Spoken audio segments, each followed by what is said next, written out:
ሰብስክራይብ ለምንድነው የማታደርጉት? ለምንድነው የማታደርጉት? አሁን ማርኩ። በነገራችን ላይ ዛሬ ሃይማኖት የሚለው ነገር መልኩን እየቀየረ መጥቷል። አንዳንድ ጊዜ ዘመን የማያሳየው ነገር የለም። አለማወቅን የመሰለ ጸጋ የለም ይላሉ አባቶች። አንዳንድ ጊዜ አላስፈላጊ እውቀትም ከባድ ነው። እነዚህ የያዝናቸው ስልኮች የማያሳዩት ነገር የለም። ሌላውን ትተን ሃይማኖት የሚለውን ወስደን ልዩ ሃይማኖት አለን የሚሉትን ሰዎች ስርዓታቸውን፣ አምልኮታቸውን፣ ውሏቸውን ስንቃኝ የብዙዎቹ ያስደምማል፣ ያስደነግጣል። ይህ ዘመን አልቋል እንድንልም ያስገድዳል። ሃይማኖት ከነውር እጅግ የራቀ ነው። ሃይማኖት ነውርን ይጸየፋል። ሃይማኖት ከንቱ ነገርን ያወግዛል። ሃይማኖት ተራ ነገርን ሁሉ ይጸየፋል። አትስሩትም፣ አታድርጉትም፣ አታዩትም፣ አትመኙትም ብሎ ይነግረናል። የእግዚአብሔር ቃል በሃይማኖት ስንኖር የሚነግረን ይህንን ነው። በሃይማኖት ስም ተሰባስበው በየቦታው የሚሰሩትን የሚያደርጉትን ስናይ ምን ይሉታል? የሌላ ሃይማኖት ለመገሰጽ ለመንቀፍ አይደለም። ከሃይማኖት ውጭ የሆነ ሃይማኖት የመሰለ ሃይማኖት የሚለውን ነገር ጠበብት ነን የሚሉት ጥበብ የጎደላቸው፣ አዋቂዎች ነን የሚሉት ዕውቀት የሌላቸው ሃይማኖት የሚባለውን ነገር ከምድር ለማጥፋት እንዲህ ከሆነ ሃይማኖት ይቅርብኝ የሚል ትውልድ እንዲፈጠር በሃይማኖት ስም የራሳቸውን ፍልስፍና እየፈጠሩ ለማየት የሚዘገንን ለመስማት የሚቀፍ ጆሮን ጭው የሚያደርግ ብዙ ነገሮች ይታያሉ። አንዳንድ ጊዜ ልጆቻችን አባ ይህን ነገር አይተዋል በሃይማኖት ስም የሚደረገውን ብለው ይልኩልኛል። ምን ቢያዩ ነው ብዬ ገባ ብዬ አየዋለሁ። እውነቴን ነው የምላችሁ። እንዴ ድሮ የስምንተኛውን ሺህ ውሃ አታጠጣኝ ብለው ጸለዩ። አፄ ናዖድ እያሉኝ ነው መላከ ፀሐይ።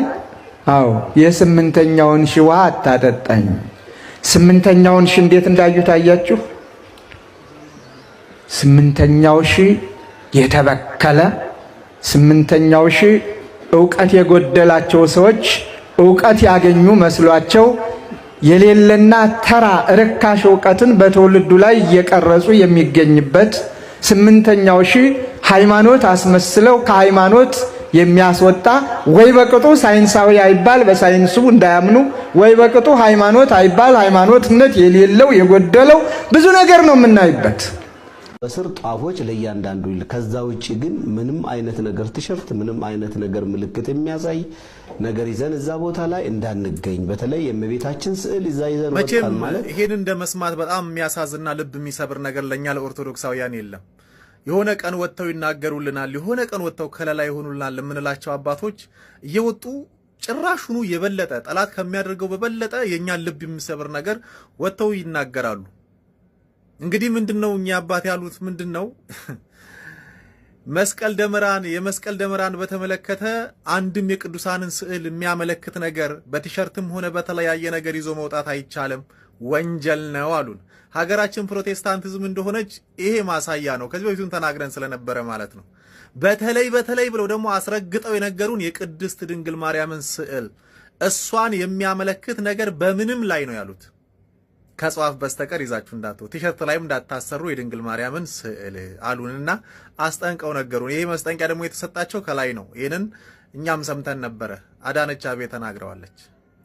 ለዚህ እኮ ነው የመስቀልም የእመቤታችንም ጠላትም የሆነው። ለምን ይመስላችኋል? ይሄ ዓለም ምልክቱ ምልክቶቹ ናቸው። ወልደ እግዚአብሔር ለመንገሱ፣ ዲያብሎስ ለመሻሩ፣ ቅድስት ድንግል ማርያም ምልክት ናት። ስለዚህ ይጣላታል። ስሟን ሊያነሳው አይፈልግም። በቸልታ ያልፏታል። በጉባኤያቸው መካከል የለችም። ዝም ብላችሁ አትዩት። ይሄን በቅጥነተ ሕሊና ካያችሁት ጠላቷ ሆኗል። ዓለም ያምጻል። ይቺን ምልክት ግን በዝምታ ይተዋታል። ለምን? ወልደ እግዚአብሔር ነግሶባታል። ዲያብሎስ ተሽሮባታል። ስለዚህ እሷን ባያት ቁጥር ይበሳጫል። ስሟን በጠማ ቁጥር ይናደዳል። በጠራናት ቁጥር ዝም እንድንል አፋችን እንድንዘጋ ይፈልጋል። አንዳንዶች አባቴ የሞተበትን መስቀል እንዴት ትስማለህ? እንዲያ የሚል ሐሳብ አላቸው።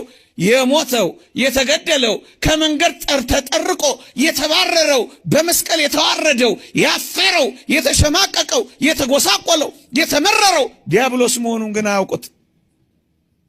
ኦርቶዶክሳዊነት በዚህ በመስቀል ሞት በኩል ዲያብሎስ እንደተዋረደ ለዚህ ነው አባ ጊዮርጊስ ዘጋስጫ የመስቀል ማማተብ ለሰይጣን ይመራል ብሎ የተናገረው። ለዚህ ነው ለጣቶቻችን ሰልፍ አስተምሮ ስናማትብ እንኳን ዲያብሎስ የሚያፍረው። ወንጀለኞች የሞቱበትን የተቀጡበትን ደማቸው የፈሰሰበትን ቦታ ስናይ ዝግንንና ስቅጥጥ እንደሚለ ዲያብሎስም የተቀጣበትን መስቀል ሲያይ በጣም ይዘገንነዋል ይላል። ለዚህ ነው ማንም ሊራቀቅበት በማይችል ደረጃ ኦርቶዶክሳዊነት የተለየ ኖረን የማንጨርሰው። ደግሞ በዚህ ብቻ አይደለም፣ በሚመጣው ሕይወት ደግሞ የምንመሰጥበት አጠገቡ ሆነን የሚርበን እግዚአብሔር በሚገባ የምትገልጥልን ሃይማኖት ናት። ክርስቶስን ከምድር ከፍ አድርገው መስቀል ላይ ሲሰቅሉት ዋና ጉዳያቸው ምድራችንን እንዳያረክስ ባዮች ነበሩ። ግን በተለይ የእመቤታችንን ስዕል ይዘን ያለታ በመስቀል አደባባይ ከሚል ከዚህ ጋር አገናኝቶ አንድ ላይ ለማድረግ የሚሞከረው ነገር ሁሉ ህገ ወጥነት ነው። በዛ ቀን የምንሄደው መስቀል በዓል ለማክበር ነው። የመስቀል በዓል ደግሞ የምናከብረው በዛ ቦታ ላይ እንደሚታወቀው የቃለ እግዚአብሔሮች ይደርሳሉ፣ መዝሙሮች ይደርሳሉ። በስተመጨረሻ ደመራ በሚለኮስበት ሰዓት ግን ሁሉም ጧፍ ተሰጥቶት በጧፉ የመስቀሉን ብርሃን ደመራው ለመለኮሱ የሚያበስር ጧፎች ለእያንዳንዱ ይል። ከዛ ውጪ ግን ምንም አይነት ነገር ቲሸርት፣ ምንም አይነት ነገር ምልክት የሚያሳይ ነገር ይዘን እዛ ቦታ ላይ እንዳንገኝ። በተለይ የእመቤታችን ስዕል ይዘን ወጣን ማለት ራሳችን የእመቤታችንን ክብር እንደማስ እንግዲህ እንደሰማችሁት ነው። ንግግራቸውን በጣም በበጎ ጎኑ ለመመልከት ሞክሬያለሁ፣ ግን አልቻልኩም። ቀጣይ ስቴፕስ ማንን ደስ ይበለው ተብሎ ነው። ቀጣይ ስቴፕ ደግሞ ማተብ ሳታረጉ በዓል አክብሩ የምንባልበት ጊዜ ቅርብ ሊሆን ነው ማለት ነው። ማንንስ ለማስደሰት ተብሎ ነው? ቲሸርት ምንድነው? ቁማ ማለት የታሰበው ነገር ምንድነው? ይህ እንዲህ አይነት ነገር እኮ ሲመጣ እንደውም እነሱ ነበሩ አባቶች ነበሩ ዲፌንድ ማድረግ የነበረባቸው። ማንን ለማስደሰት ተብሎ ነው? የእመቤታችን እንዴ እኛ እኮ እመቤታችን እኮ ልባችን ውስጥ ታተማን ያለችው። እኔ ነገር አካሄዱ ደስ እያለኝም አይደለም። ይሄንን እኮ የመስቀል በዓል ሰው ለማክበር የሚወጣው እኮ የፖለቲካ ፓርቲ ሎጎ ይዞ አይደለም እኮ። የእናታችን የቅድስት ድንግል ማርያም በቲሸርትም ይሁን ስዕለ አድኅኖዋንም ይሁን ይዞ መውጣቱ የቱ ጋ ነው ችግሩ? ማንንስ ነው የሚያስቀይመው? አባቶች ግን ምን አይነት ሐሳብ ውስጥ እንዳላችሁ እየገባኝ አይደለም። የተዋህዶ ልጆች ይሄን ነገር እንደ ቀልድ ልናየው የሚገባ ጉዳይ አይደለም። ቀጣይ ስቴፕ ምን ሊሆን እንደሚችል ደግሞ አእምሯችንን ልናሰራው ይገባል።